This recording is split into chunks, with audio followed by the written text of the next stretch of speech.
দুর্নীতি করা কত সহজ কাজ না।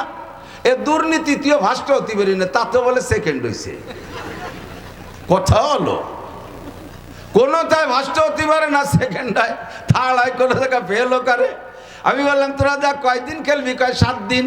7 দিন পরে যে আমি বিভিন্ন পত্রিকা, পেপার পত্রিকায় খবর নিচ্ছি, এরা গেল তো সাজে গুজে 10-20 জন এমপি মন্ত্রীরা তাদেরকে বিদায় ঘোষণা জানাইলি এয়ারপোর্টে আইসা, কিন্তু 7 দিন চলে যায়, 10 দিন চলে যায়, 15 দিন চলে যায়, তাদের আসার খবর শুনতে পারলাম না। এরপরে ওই খেলা দেখা পার্টি একজনটা জিজ্ঞেস করলাম, অমুক তারিখে যে টাইগাররা গেল বিদেশে খেলতে জন্য, তারা কি দেখি জিতে নিয়ে আসলো? গেল তো খুব সাজিয়ে গুজে, আসলো কিভাবে তা তো জানলাম না। জানবেন কি রে, পরে হারিয়ে গেছে, পরে এই বেসতে ভেনে ভেনে চলিয়েছে বলে। বস্তা বস্তা টাকা তাদের জন্য খরচ করে। আমি চ্যালেঞ্জ করে বলতে পারি, গর্ব করে বলতে পারি, আমার কওমি মাদ্রাসার ছাত্রদের পিছনে, খেলার পিছনে যদি সরকার সরঞ্জাম দেয়, খেলার পিছনে যদি সরঞ্জাম দেয়, তাহলে ইনশাআল্লাহ এরা বিদেশে যাইয়া ওখান থেকে তারা বিশ্বকাপ জীবনে একবার হলে এনে দেখাইতে পারবে। কতক্ষণ? তার হাজারো প্রমাণ। সারা পৃথিবীর যত আলেম আছে, তন্মধ্যে হাদিসের উপরে সবচাইতে সারা পৃথিবীর সবচেয়ে বড় আলেম বাংলাদেশের সন্তান হযরত মাওলানা আব্দুল মালিক সাহেব। সারা পৃথিবীর যত হাফেজ আছে, সর্বকালের সর্বোচ্চ দিন থেকে প্রতিযোগিতা শুরু হয়েছে, সেই থেকে বাংলাদেশের হাফেজরা 110 দেশ, 120 দেশ, 115 দেশ, 100 দেশ, 99 দেশ, 50 দেশ, 10 দেশ, যত দেশের মধ্যে প্রতিযোগিতা হোক, বাংলাদেশে হাফেজরা 1 নম্বরে হয়ে আসে। কতক্ষণ? আমরা সায়েন্স পড়ি না, বিজ্ঞান পড়ি না, তারপর আমরা 76 কেজি বোমা বানাতে পারি। বুঝছেন না? 76 কেজি বোমা হুজুররা বানাইছো, তোমরা কি কচু বানাইছো? তোমরা যে সুন ছুটাই একটা টুল্লা বানাতে দিতে পাও না। বিজ্ঞানী হইছে, এদের পিছনে সরকার পয়সা খরচ করে একেবারে জলে কি বলা হয়, সাইতে পানি ডালা ছাড়া আর কিছু না। কথা বলেন? আল্লাহর রহমতে এদিকে আসেন, বিজ্ঞানী ছিল হযরত মাওলানা আব্দুর রাজ্জাক সাহেব, সদস্য হুজুর রহমাতুল্লাহ আলাইহির খলিফা, বাংলাদেশ খাদেমুল ইসলাম জামাতের জেনারেল সেক্রেটারি। উনি বাংলাদেশি বিজ্ঞানীদেরকে মানে তামাশা করে বলতেন। সুটপা মাদ্রাসার ওয়াজে আমার মনে আছে, গেছি ওয়াজ শুনতে, আল্লাহু আকবার। ওনার বয়ান এমন রসালু, এরকম কাটা কাটা বয়ান করতেন, সুট্টু ছিল না। ওনার বয়ান শোনার জন্য নানুপুরি হুজুর, যশোরে হুজুর, কাশিয়ানি হুজুর, গড়ডাঙ্গার মোহতাম সাহেব হুজুর রুমে বসা ছিল, সব স্টেজে চলে আইছে। আইসে এই কয় বুড়ো ওনার সাথে বয়ান শুনতে শুনতে হাসতে হাসতে কান্দি দিতেছে, চোখ দিয়ে পানি ভরে। আমরা ওনার দিক চেয়ে হাসতেছি, যে এই যে মাঠের মধ্যে সবাই কিছুক্ষণ পরে ওনার দিক না তাকাই আইছে হাসতেছে সবাই, কিন্তু মাঠের মধ্যে তাকাই হাসতেছে। ঘটনা কি? পরে একটু আগায় যেয়ে দেখে সত্যি ওনার ওয়াজ শুনতে শুনতে একজন হাসি দিয়ে ঘুমাই রয়েছে, মানে তার ওই মুখ বন্ধ মনে নেই, ওদিকে ঘুম এসে গেছে। এমন রচালু বয়ান। উনি কইতে যে বাংলাদেশি বিজ্ঞানী, সুবহানাল্লাহ, বিজ্ঞানী আমাকে পাইছিও, হুজুরকে বিজ্ঞানী আমাকে পাইছো। ওরে কপাল, এইভাবে কইতেন। নারকেল গাছে উঠলো, কাঁচা দিয়ে যাই, সেই জায়গাতে শূন্য নারকেল একটা পারলো, পাড়িয়ে তাই শুইলিয়ে তার বের মতাইলে হুটো হয়ে দিয়ে ওই উপর যে কোরআনি ডুয়ে দিয়ে ভিতরের নারকেল সব বেরোইয়ে, পানিও খালো, নারকেলও খালো। এরপরে বাঁশের এরকম একখান চাইছে তার মাথার মধ্যে দিয়ে ডুয়েলো। এরপরে সেই নারকেলের ভাসরে হুটো দিয়ে তার মধ্যে পানি ডুয়েছে। উপরে মাটি দিয়ে কলকিয়ারটা বানাই দিয়ে তা উপরে বসাই দিয়ে ওর মধ্যে তামুক খানিক মাহাইয়া, এরপরে ওই জায়গায় আগুন ধরাই দিয়ে সেই নারকেলের ভাসরে যে ফুটো, ওই জায়গায় দিয়ে চুমো দিচ্ছে এমন বেগে, চুমো দিয়ে দিয়ে ধুমো প্যাটের মধ্যে নিয়ে নাক দিয়ে গাল দিয়ে পাশা দিয়ে এদিক সেদিক দিয়ে পারে। বিজ্ঞানী আমাকে পাইছিও। মাওলানা মুহাম্মাদান আবদুল্লাহি ওয়া রাসূলুহু সাল্লাল্লাহু তাআলা আলাইহি ওয়া আলা আলিহি ওয়া আসহাবিহি ওয়া বারাকা ওয়া সাল্লামা তাসলিমান কাসীরা। أما بعد فأعوذ بالله من الشيطان الرجيم. بسم الله الرحمن الرحيم. ظهر الفساد في البر والبحر بما كسبت أيدي الناس وعن عمر بن الخطاب رضي الله تعالى عنه أنه قال بينما نحن عند رسول الله صلى الله عليه وسلم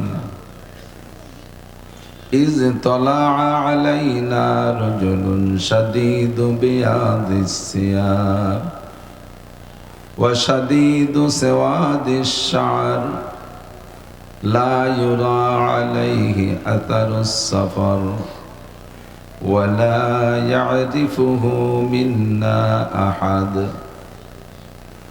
حتى جلس إلى النبي صلى الله عليه وسلم فأسند ركبتيه إلى ركبتيه ووضع كفيه على فخذيه فقال يا محمد متى الساعة قال ما المسؤول عنها بأعلم من السائل فقال وما إمارتها قال أن تلد الأمة ربتها وأن ترى الحفاة العراة العالة رعاء الشاء يتطاولون في البنيان إلى آخر الحديث أو كما قال عليه الصلاة والسلام سبحانك لا علم لنا إلا ما علمتنا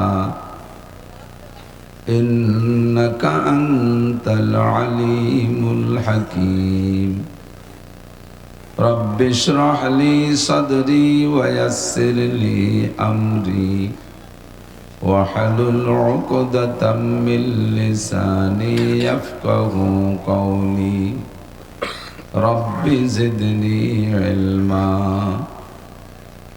اللهم أرنا الحق حقا وارزقنا اتباعه وأرنا الباطل باطلا وارزقنا اجتنابه সকলে বলি আমিন। একটু দুরূদ শরীফ পড়ে নেই। اللهم صل على محمد وعلى آل محمد كما صليت على إبراهيم وعلى آل إبراهيم إنك حميد مجيد اللهم بارك على محمد وعلى آل محمد كما باركت على إبراهيم وعلى آل إبراهيم إنك حميد مجيد ঐতিহ্যবাহী পুরোড়া নিজামুল উলুম নিজামুল উলুম মাদ্রাসা কর্তৃক আয়োজিত বাৎসরিক নুরানি কোরআনী মাহফিলের সম্মানিত সভাপতি, মাদ্রাসার সুযোগ্য সুদক্ষ মোহতামিম সাহেব হুজুর হাফিজাহুল্লাহ, আজকের মাহফিল উপলক্ষে দাওয়াতি উলামায়ে কেরাম, মাদ্রাসার যোগ্য মুহাদ্দিসিন ও আসাতিজায়ে কেরাম, আজিজ আমতুলাবা, এই অঞ্চলের অনেক অনেক উলামায়ে কেরাম, আয়েম্মায়ে মাসাজিদ, প্রাণপ্রিয় দেশবাসী, আল্লাহ তাবারক ওয়া তাআলা শাহী দরবারে আমাদের পক্ষ থেকে পাঠাই অসংখ্য শুকর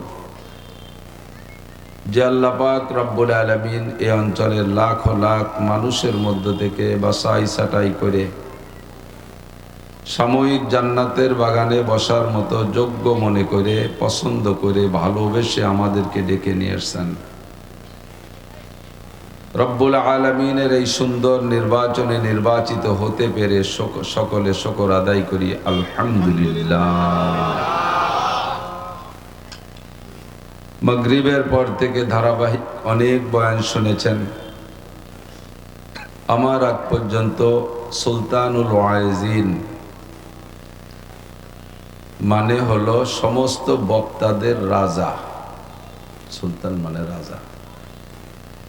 হযরতুল আল্লাম পীরে কামেল হযরত মাওলানা খালেদ সাইফুল্লাহ আইয়ুবী হাফিজাহুল্লাহ আমাদের অত্যন্ত মহব্বতের বন্ধুবর, বাসতাতান ফিল ইলমি ওয়াল জিসম ওয়াস সূরা,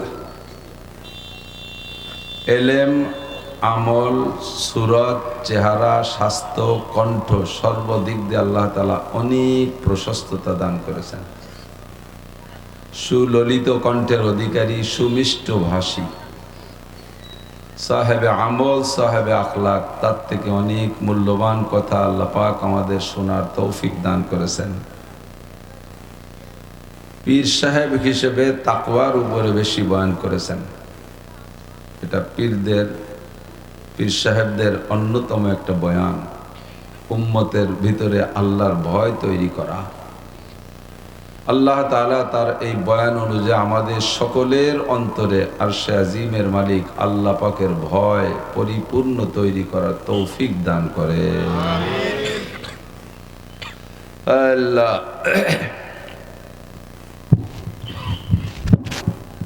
এই বালিশের সাথে টেলিবেলা দিচ্ছে আরে বাতাস তো হয় না।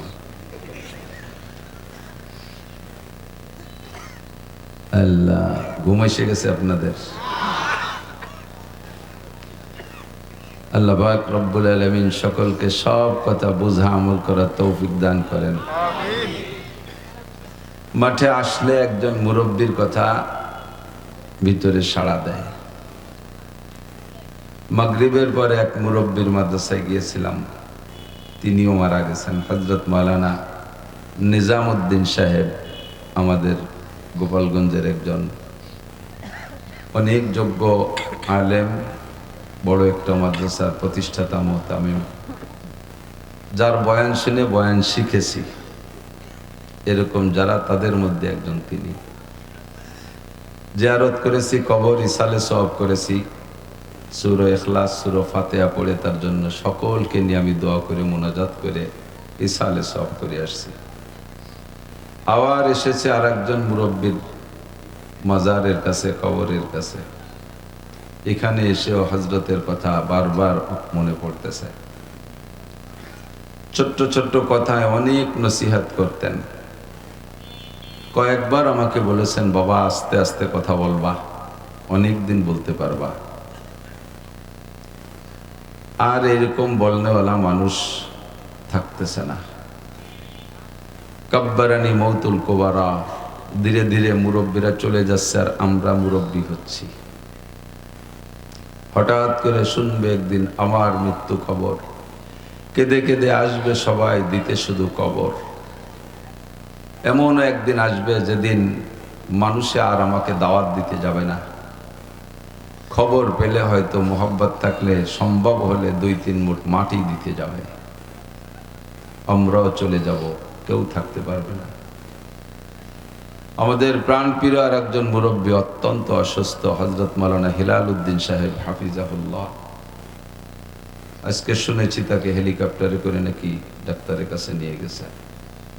হযরতকে আল্লাহ তাআলা সুস্থ করুন, সবাই বলে আমিন। হায়াতে তয়্যবা বাড়ায় দিক, সবাই বলে আমিন। আল্লামা জালালউদ্দিন রুমি রহমাতুল্লাহ আলাইহি বলেন, ই সুখানশি রাস্তে দর পেস্তানে যা, বেকুশিন্দা খুশনমি গর দদরওয়া। বক্তাদের মুখের কথা গাভীর স্তনের দুধের মতো। গাভীর স্তনে দুধ আছে, প্রত্যেক দিন সকাল 10টার দিক দুধ বের করেন, যাকে দুধ দোহানো বলা হয়।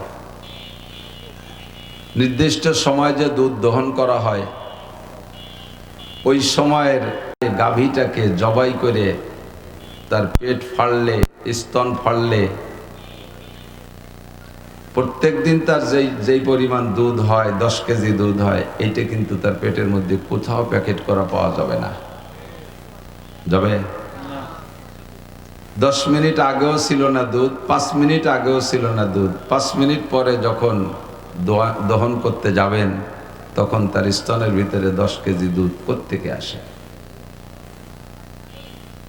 বক্তাদের মুখের কথা ওই রকম, বক্তার মুখের ভিতরে ওয়াজ লেখা নাই, জিহ্বায় ওয়াজ লেখা নাই, সিনের মধ্যে একটা ওয়াজের মেমোরি কার্ড ঢুকানো নাই, মাথার মধ্যে ওয়াজের মেমোরি কার্ড ঢুকানো নাই।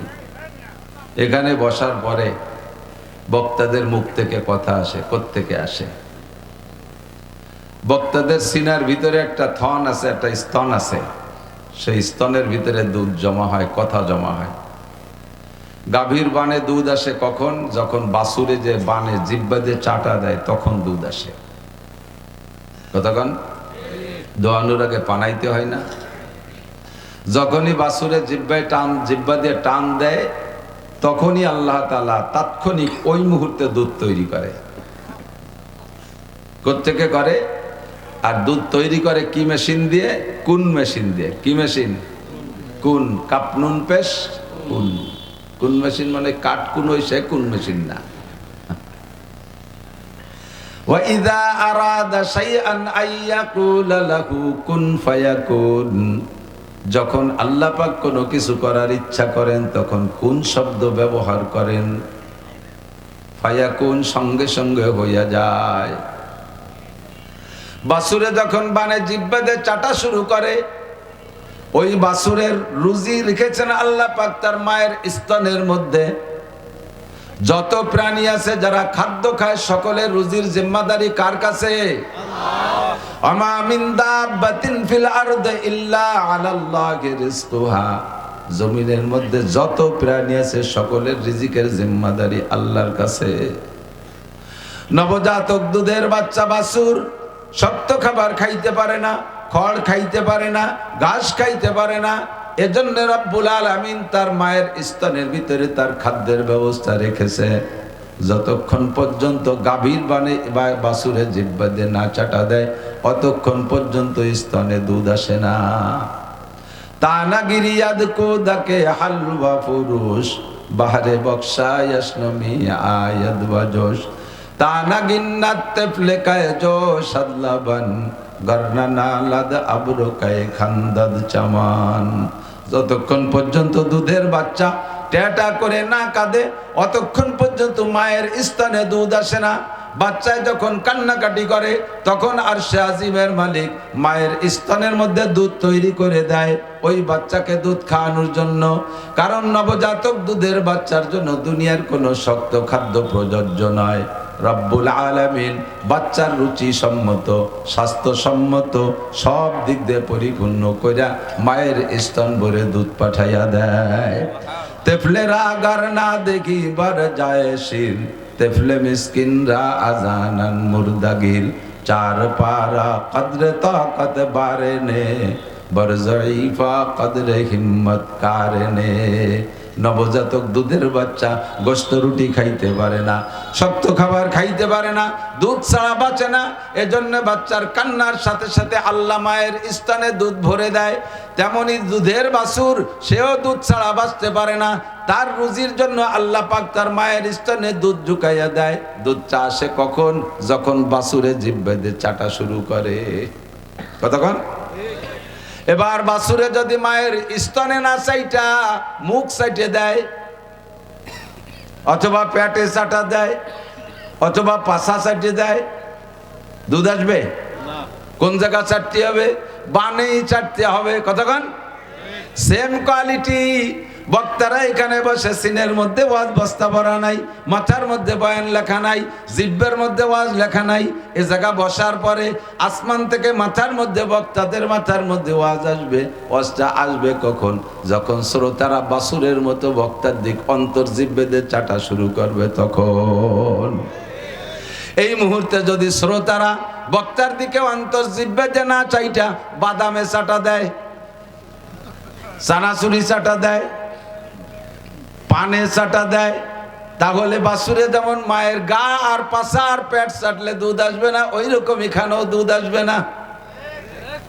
খুব অন্তর চক্ষু দিয়া অন্তর জিব্বেতে চাটা দিতে হবে।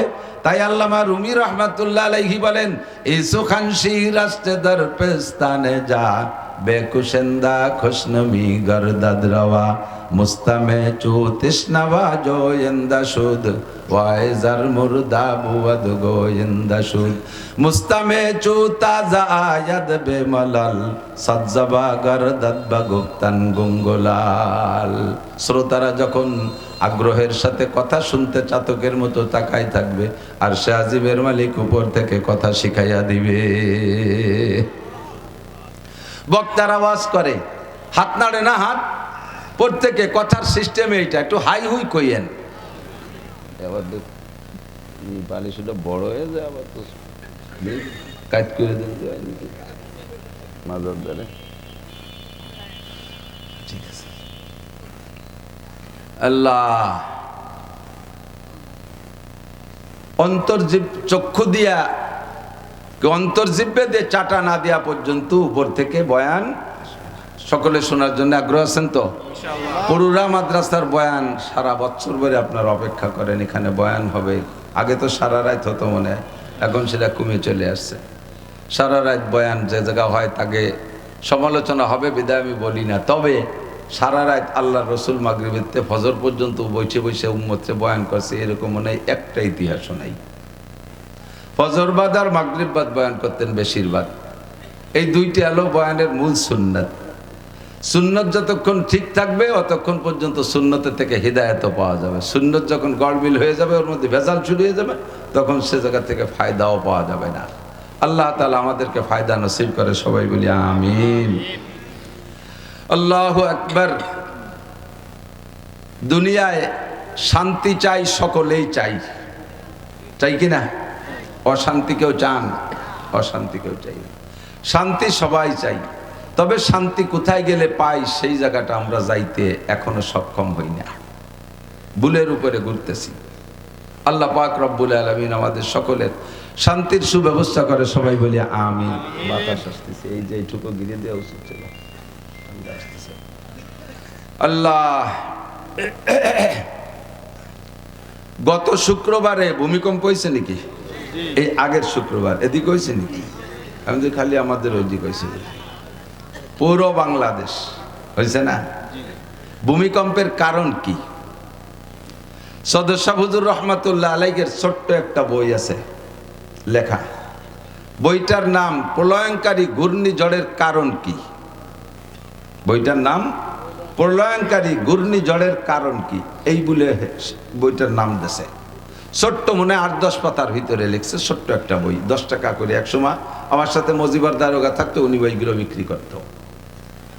তোর ভিতরে লেখছে শুধু হুজুর উপরে নাম দিচ্ছে প্রলয়ঙ্কারী ঘূর্ণিঝড়ের কারণ কি, মূলত প্রাকৃতিক দুর্যোগের কারণ কি, ঘূর্ণিঝড়ের কারণ কি, ভূমিকম্পের কারণ কি, করোনার কারণ কি, ভূধসের কারণ কি, সিডার, সুনামি, নার্গিস, আইলা, আমপান, বুলবুল, ফানি, নাম শুনছেন এগুলো বাংলাদেশে? এগুলোর কারণ কি, এটা কেন হয়? তো বিজ্ঞানীদের কাছে যদি জিজ্ঞাসা করি, তাহলে বিজ্ঞানীরা তাদের বিজ্ঞানী থিওরিতে অনেক জবাব দেয়। ঘূর্ণিঝড়ের কারণ হলো সাগরের ভিতরে জলবায়ু উত্তপ্ত হইয়া পাকের সৃষ্টি হয়, সেই পাকের নাম ঘূর্ণিঝড়। বাস, ঘটনা তো তাই। সত্যি সাগরের ভিতরে জলবায়ু উত্তপ্ত হয়ে পাকের সৃষ্টি হয়, সেইটা ঘুরতে ঘুরতে বিশাল রূপ ধারণ করে, তার নাম ঘূর্ণিঝড়। বুঝলাম, ঠিক আছে। তো এই ঘূর্ণিঝড় সাগরের ভিতরে তৈরি হয়, এ তো আমাকে বাড়ির দ্বারে তৈরি হয় না। 1 মাস আগের থেকে আবহাওয়াবিদরা সিগন্যাল দেয়, আর 1 মাস পরে ডিসেম্বর মাসের 16 তারিখে আসতেছে। আজকে 200 মাইল আসছে, কালকে আর 200 মাইল আসছে। এরপরে ধীরে ধীরে সিগন্যাল দিতে থাকে, 1 নম্বর, 2 নম্বর, 3 নম্বর, 10 নম্বর। এরপরে রাডারে ধরতেছে না, যার যার কাঁচা টাসা বাঁধিয়ে রেডি হয়ে যান। কিরা কোন দিক যাবেন? ঘর বাড়িতে পেলা পিণ্ডে বাঁধানোর চেষ্টা করেন।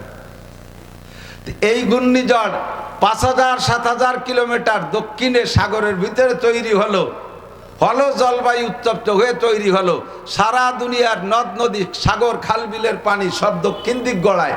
এই ঘূর্ণিঝড়টা 10,000 কিলোমিটার দক্ষিণই তৈরি হইয়া এই উজইয়া আমাকে বাড়ির দিক আসে কে বাইটিতে ওদিক চলে যাবে না, তো এদিক আসে কে? এটা জব দেন। জলবায়ু উত্তপ্ত হইয়া ঘূর্ণিঝড়ের সৃষ্টি হয়, কিন্তু ঘূর্ণিঝড় নিচের দিক না যায় উপরের দিক কেন আসে বিজ্ঞানী বলো? ভূমিকম্প কেন হয়? কয় মাটির নিচ থেকে পানি তেল ইত্যাদি বের করতে করতে তলে ফাঁকা হয়ে গেছে, এরপরে ঝাঁকি দিয়ে বসে পড়ে, এর নাম হলো ভূমিকম্প। দোস্তরে বাংলাদেশের মাটির নিচ থেকে কতটুক পানি আর তেল গ্যাস বের করলাম যে ঝাঁকি দিয়ে এত জায়গা নিচু উঁচু করে ফেলে। মধ্যপ্রাচ্য, আরব আমিরাত, আরব কান্ট্রি, 40-42টা মুসলিম কান্ট্রি, সে জায়গার থেকে শত শত বছর কত হাজার হাজার লক্ষ লক্ষ কোটি কোটি জীবন ভরে কোটি বলতে বলতে হাঁটুর কোটি খুলে যাবে, তবুও কোটি বলা শেষ হবে না। এত টনকে টন গ্যালনকে গ্যালন তেল বের করতেছে, সে জায়গা তো তলে ফাঁকা হয় না, সে জায়গা তো ঝাঁকি লাগলো না। ঝাঁকিটা বাংলাদেশে কেন লাগে? কও এবার কও, তোমরা কত বড় বিজ্ঞানী, একটিবার প্রমাণ হোক। বিজ্ঞান পড়ায় তোমাদেরকে সরকার, বাংলাদেশ সরকার, প্রযুক্তি বিশ্ববিদ্যালয়, কত সায়েন্স বিজ্ঞান বিশ্ববিদ্যালয় বানাইয়া কোটি কোটি টাকা তোমাদের পিছনে খরচ করে, একটা কিছু আবিষ্কার করে দেখাইতে আজও পারো নাই বাংলাদেশি বিজ্ঞানীরা। এখন একটা সুইর ফাঁসা ফুটো উঠতে হবে, কি যে তাও দিশে পাও না। সুইটা বানাতে পারো, সাইডা নিয়ে ফুটো করে আনা লাগে। একটা মেশিন বানাইতে পারো না, একটা যন্ত্র বানাইতে পারো না, একটা কিছুই বানাইতে পারো না। এখনো পর্যন্ত সরকারের বস্তা বস্তা টাকা তোমাদের পিছনে খরচ করে। কথা বলেন ঠিক না? কোন জায়গা থেকে কিছু আবিষ্কার করতে পারো না। মেডিকেল সায়েন্সের মেডিকেল বিশ্ববিদ্যালয়ের কোটি কোটি টাকা তাদের জন্য খরচ করতেছে, বিঘেকে বিঘে একরকে একর জমি দিয়ে তাদের বড় বড় বিল্ডিং বানায় দিয়েছে। আজও পর্যন্ত তোমরা এমন একটা ডাক্তার বানাইতে পারো নাই যেই ডাক্তারের উপরে আস্থা তৈরি হতে পারে। যেই সরকার এই মেডিকেল বিশ্ববিদ্যালয় বানাইয়া তোমাদের পিছনে কোটি কোটি টাকা খরচ করতেছে, সেই ডাক্তাররাও তোমাদের কাছ থেকে বড়ি খায় না, তোমাদের কাছ থেকে চিকিৎসা নেয় না। সেই কি বলে রাজা বাচ্চারা, এমপি মন্ত্রীরা, সরকাররা তোমাদের কাছ থেকে ঔষধ খায় না। তাদের অসুস্থ হলে ভারতে চলে যায়, চেন্নাই, মাদ্রাজ, বোম্বে চলে যায়, সিঙ্গাপুর চলে যায়, বিদেশে চলে যায়। তোমাদের পিছনে লক্ষ লক্ষ কোটি কোটি টাকা খরচ করা সম্পূর্ণ বৃথা। কথা বলেন ঠিক না? প্লেয়ারদের পিছনে, খেলোয়াড়দের পিছনে ফুটবল, তারপরে বাড়িতে কি কয় ক্রিকেট, এদের পিছনে কত টাকা খরচ করতেছে? কোটি কোটি টাকা খরচ করছে, একটা কিছু অর্জন করে এনে দিতে পারছে কোনোদিন? কথা বলেন। বিশ্বকাপ তো দূরের কথা, একটা বাঙ্গা 4 কাপ এনে দিতে পারিনি। হ্যাঁ, একেবারে আমার চোখের সামনে, আমি যাব চট্টগ্রাম, এয়ারপোর্টে ঢুকতেছি, এর মধ্যে দেখি বাংলাদেশের টাইগাররা যাইতেছে। একেবারে টাইগারকে ব্যাগেও বাংলাদেশের পতাকা, মাথায় একটা বান্দা, গেঞ্জিতি পতাকা, তারপরে সব জায়গায় পতাকা। যে পোশাক দেখা যায় সে জায়গায় পতাকা, যা না দেখা যায় হয়তো সে জায়গাও পতাকা, সব জায়গা পতাকা নিয়ে তারা বিমানে যাইতেছে। আমি জিজ্ঞেস করলাম, এই সোনা লক্ষ্মী তোমরা কোথায় যাও? কয় হুজুর দোয়া করেন, আমরা যাইতেছি বাংলাদেশের টাইগার হরিণ শিকার করতে। কোন কোন জায়গা যাবা? কয় সর্বপ্রথম যাব শ্রীলঙ্কা, তারপরে যাব পাকিস্তানের, পরে যাব ভারত। 3 দেশে খেলতে যাচ্ছি, দোয়া করেন।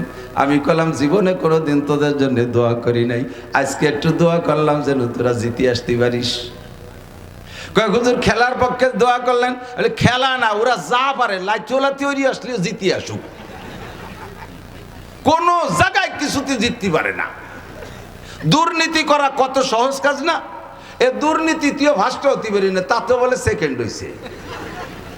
কথা হলো, কোনোটায় ফার্স্ট হতে পারে না, সেকেন্ড হয়, থার্ড হয়, কোনো জায়গায় ফেলও করে। আমি বললাম তোরা যা কয়দিন খেলবি? কয় 7 দিন। 7 দিন পরে যে আমি বিভিন্ন পত্রিকা, পেপার পত্রিকায় খবর নিচ্ছি, এরা গেল তো সাজে গুজে 10-20 জন এমপি মন্ত্রীরা তাদেরকে বিদায় ঘোষণা জানাইলে এয়ারপোর্টে আইসা, কিন্তু 7 দিন চলে যায়, 10 দিন চলে যায়, 15 দিন চলে যায়, তাদের আসার খবর শুনতে পারলাম না।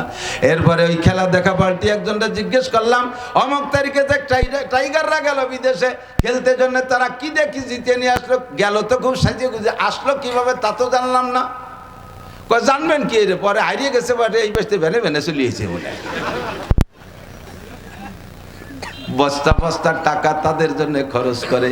আমি চ্যালেঞ্জ করে বলতে পারি, গর্ব করে বলতে পারি, আমার কওমি মাদ্রাসার ছাত্রদের পিছনে, খেলার পিছনে যদি সরকার সরঞ্জাম দেয়, খেলার পিছনে যদি সরঞ্জাম দেয়, তাহলে ইনশাআল্লাহ এরা বিদেশে যাইয়া ওখান থেকে তারা বিশ্বকাপ জীবনে একবার হলে এনে দেখাইতে পারবে।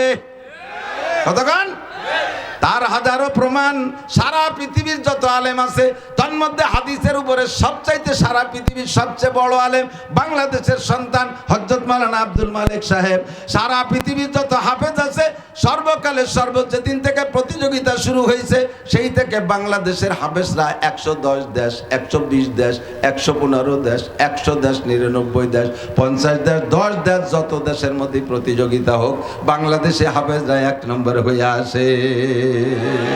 কতক্ষণ?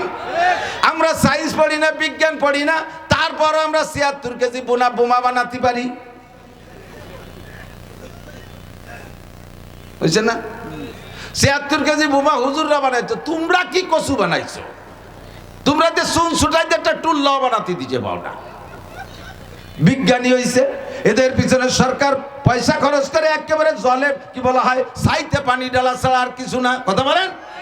আল্লাহর রহমতে এদিকে আসেন, বিজ্ঞানী ছিল হযরত মাওলানা আব্দুর রাজ্জাক সাহেব, সদস্য হুজুর রহমাতুল্লাহ আলাইহির খলিফা, বাংলাদেশ খাদেমুল ইসলাম জামাতের জেনারেল সেক্রেটারি। উনি বাংলাদেশি বিজ্ঞানীদেরকে মানে এই তামাশা করে বলতেন। সুটপা মাদ্রাসার ওয়াজে আমার মনে আছে, গেছি ওয়াজ শুনতে, আল্লাহু আকবার। ওনার বয়ান এমন রসালু, এরকম কাটা কাটা বয়ান করতেন, শুটটু ছিল না।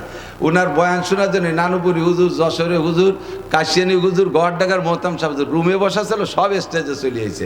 আইসে এই কয় বুড়ো ওনার সাথে বয়ান শুনতে শুনতে হাসতে হাসতে কান্দি দিতেছে, চোখ দিয়ে পানি ভরে। আমরা ওনার দিক চেয়ে হাসতেছি, যে এই যে মাঠের মধ্যে সবাই কিছুক্ষণ পরে ওনার দিক না তাকাই হাসছে, হাসতেছে সবাই, কিন্তু মাঠের মধ্যে তাকাই হাসতেছে। ঘটনা কি? পরে একটু আগায় যেয়ে দেখে সত্যি ওনার ওয়াজ শুনতে শুনতে একজন হাসি দিয়ে ঘুমাই রয়েছে, মানে তার ওই মুখ বন্ধ মনে নেই, ওদিকে ঘুম এসে গেছে। এমন রচালু বয়ান। উনি কইতে যে বাংলাদেশি বিজ্ঞানী, সুবহানাল্লাহ, বিজ্ঞানী আমাকে পাইছিও, হুজুরকে বিজ্ঞানী আমাকে পাইছো। ওরে কপাল, এইভাবে কইতেন। নারকেল গাছে উঠলো, কাঁচা দিয়ে যাই, সেই জায়গাতে শূন্য নারকেল একটা পারলো, পাড়িয়ে তাই শুলিয়ে তার বের মতাইলে হুটো হয়ে দিয়ে ওই উপর যে কোরআনি ডুয়ে দিয়ে ভিতরের নারকেল সব বেরোয়, পানিও খালো, নারকেলও খালো। এরপরে বাঁশের এরকম একখান চাইছে তার মাথার মধ্যে দিয়ে ডুয়েলো। এরপরে সেই নারকেলের ভাসরে হুটো হয়ে তার মধ্যে পানি ডুয়েছে। উপরে মাটি দিয়ে কলকিয়ারটা বানাই দিয়ে তা উপরে বসাই দিয়ে ওর মধ্যে তামুকখানিক মাহাইয়া, এরপরে ওই জায়গায় আগুন ধরাই দিয়ে সেই নারকেলের ভাসরে যে ফুটো, ওই জায়গায় দিয়ে চুমো দিচ্ছে এমন বেগে, চুমো দিয়ে দিয়ে ধুমো প্যাটের মধ্যে নিয়ে নাক দিয়ে গাল দিয়ে পাশা দিয়ে এদিক সেদিক দিয়ে পারে। বিজ্ঞানী আমাকে পাইছো।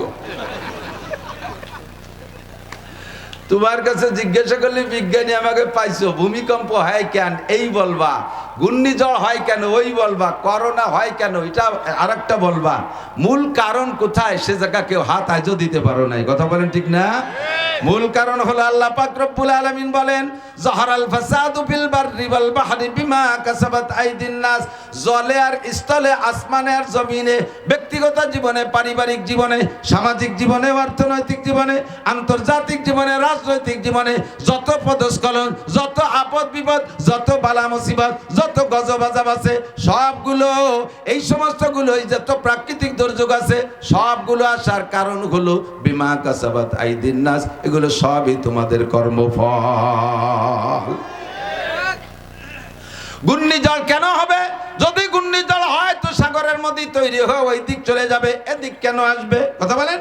নিচের দিক না যে উপরের দিক কেন আসে? কয় তোমাদের কর্মফল তোমাদেরকে শায়েস্তা করার জন্য আসে। এগুলো সব কিয়ামতের পূর্বাভাস। যখন দেখবা এগুলো বারবার আসতেছে, তখন তোমরা বুঝবা কিয়ামত আর বেশি বাকি নাই। কিয়ামতের আগে আইনে কিয়ামত হবে মুহররম মাসের 10 তারিখ শুক্রবার। এই ভূমিকম্পের মাধ্যমে কিয়ামতের সূচনা শুরু হবে। গত শুক্রবারে যে ভূমিকম্প, এটাও কিন্তু শুক্রবারে হয়েছে ভূমিকম্পটা, ঠিক না? বয়ই পেয়ে গেছিলাম, আল্লাহ শুরু হইল না শুক্রবার, পরে দেখে না মুহররমের 10 তারিখ না, তারিখ পাল্টে গেছে। আল্লাহু আকবার। কিয়ামত হবে কি হবে না? বলেন হবে? ইদা ওয়াকাতিল ওয়াকিয়া লাইসা লিওয়াকাতিহা কাযিবা, কিয়ামত অবশ্যই হবে, কিয়ামত ঘটনা ঘটার মধ্যে কোনো সন্দেহ নাই। নবী আলাইহিস সালাতু ওয়াসসালাম সাহাবায়ে কিরামদেরকে নিয়ে বসে আছেন, বয়ান করতেছেন। ইতিমধ্যে হযরত ওমর ইবনে খাত্তাব রাদিয়াল্লাহু তাআলা আনহু বলেন, বাইনামা নাহনু ইনদা রাসূলিল্লাহি সাল্লাল্লাহু আলাইহি ওয়াসাল্লাম, আমরা নবী পাকের সামনে বসা ছিলাম। ইসতালা আলাইনা রাজুলুন, ইতিমধ্যে আমাদের মাঝে একটা লোক উদয় হলো। শাদীদু বায়াজিস সিয়াব ওয়া শাদীদু সাওয়াদিস শার, লোকটার গায়ে ধবধবে ফকফকে সাদা, এমন সাদা কাপড় জীবনেও কোনোদিন দেখি নাই। গায়ের রং যেমন ফর্সা, জামা ওইরকম, পোশাক ওইরকম সাদা, মাথার চুল দাড়িগুলো, মুখের দাড়িগুলো, মাথার চুলগুলো এমন কালো, আমাদের মধ্যে কাহারও চুল দাড়ি এমন কালো ছিল না, কঠিন কালো। আলা ইউরা আলাইহি আসারুস সফর, লোকটার হাতে সফরের কোনো ব্যাগ ব্যাগেজ নাই, গায়ের ভিতরে চেহারার মধ্যে সফরের কোনো আলামত নাই। একটা লোক মরুভূমির ভিতর দিয়ে লম্বা সফর করে আসলে, পথ চলে আসলে, গায়ের সাদা কাপড় থাকলে সাদা থাকে না, ময়লা হয়ে যায়। চুল দাড়ির ভিতরে উড়ন্ত ধুলোবালি ঢুকে আউলো কেশ বা উলবেশ হয়ে যায়।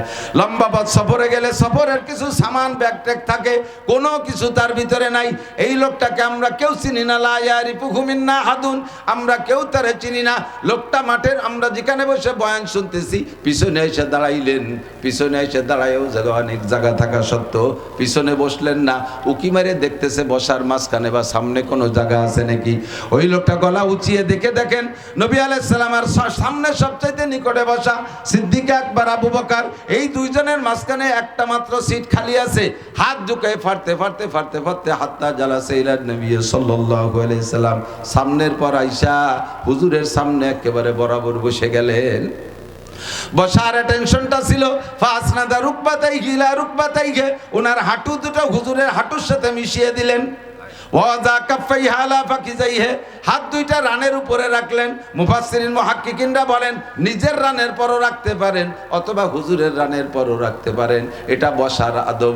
নিজের রানের পর রাখা সর্বশ্রেষ্ঠ আদব, আর হুজুরের রানের উপরে হাত রাখলে রাখতে পারেন এ উদ্দেশ্যে উনি যে কথাগুলো বলবেন যাতে হুজুর সেই কথাগুলো খুব মনোনিবেশ দিয়ে শোনেন, অথবা হুজুর বলবেন উনিও খুব আগ্রহের সাথে মুখের থেকে কথাগুলো নিবেন।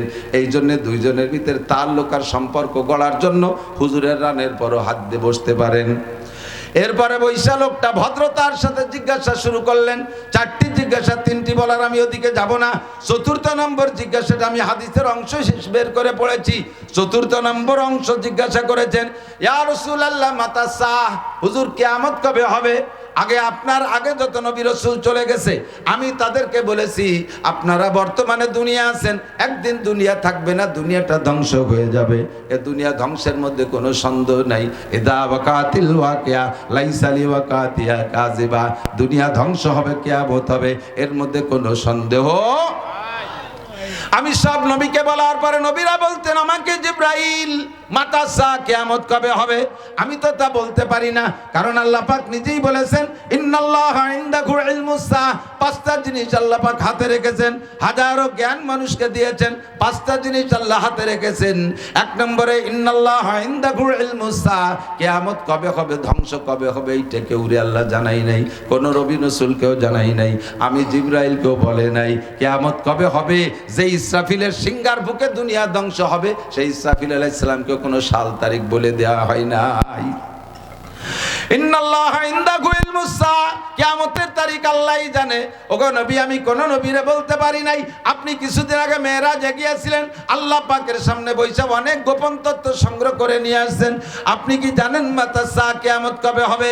নবী পাক জবাব দিলেন, মাল মাসউলু আনহা বিআলামা মিনাস সাইল। ভাই জিবরাইল, ভাই রে, যেই ব্যাপারে তুমি জিজ্ঞাসা করছো তোমার চাইতে আমি একটু বেশি জানি না। অর্থাৎ কিয়ামত কবে হবে তুমিও যেমন জানো না, আমি এরকম জানি না। এবার জিবরাইল বললেন, ওই ভদ্রলোক জিবরাইল, যেহেতু বারবার আসতেছে বলেই বললাম, ভদ্রলোকের নাম জিবরাইল। উনি এবার হুজুরকে বলতেছেন, হুজুর কিয়ামতের নির্ধারিত তারিখ বলতে পারেন না, ঠিক আছে, তবে আমা ইমারাতুহা, তার পূর্বাভাস কি বলতে পারবেন? জল আসবে তার পূর্বাভাস বলা হয়, আরে এটা বিভিন্ন প্রকার বৃষ্টি বাদল আসবে তার পূর্বাভাস বলা হয়, টন্ডের নার্গিসাইল আসবে এর পূর্বাভাস বলা হয়, কিয়ামত আসবে তার পূর্বাভাস কি দুই একটা বলতে পারবেন? হুজুর বলেন, হ্যাঁ তা আমি জানি, এগুলো আমাকে আল্লাহ পাক জানাই দিয়েছে। এক নম্বরে হুজুর বলেন আনতালিদাল আমাতু রাব্বাতাহা। খেয়াল, আনতালিদাল আমাতু রাব্বাতাহা, যখন দেখবা দুনিয়ায় বান্দির পেটে প্রেসিডেন্ট পয়দা হয়, বান্দির পেটে প্রেসিডেন্ট পয়দা হয়, বান্দির বাচ্চা চেয়ারম্যান হবে, বান্দির বাচ্চা মেম্বার হবে, বান্দির বাচ্চা উপজেলা চেয়ারম্যান হবে, বান্দির বাচ্চা এমপি হবে, বান্দির বাচ্চা মন্ত্রী হবে, বান্দির বাচ্চা বড় অফিসার হবে, আরে বান্দির বাচ্চা জাতিসংঘের মহাসচিব হবে, বান্দির বাচ্চা সারা পৃথিবীকে পরিচালনার কাঠি ঘুরাবে। এরকম যখন তোমরা দেখবা, কারণ দুনিয়াটা হলো একটা গাড়ি, গাড়ি চালানোর জন্য ড্রাইভার লাগে, ড্রাইভার যদি দক্ষ হয় তাহলে গাড়িটা সুন্দরভাবে চলে, আর ড্রাইভার যদি অদক্ষ হয়, ড্রাইভার যদি অযোগ্য হয় তাহলে তার হাতে গাড়িতে ধাক্কা খায়, খাদে পড়ে, খালে পড়ে, অ্যাক্সিডেন্ট করে। কথা বলেন ঠিক কি ঠিক না? দুনিয়া নামক এই গাড়িটাকে চালানোর জন্য আল্লাহ পাক যোগ্য যোগ্য ড্রাইভার শুরু থেকে তৈরি করে পাঠিয়েছেন।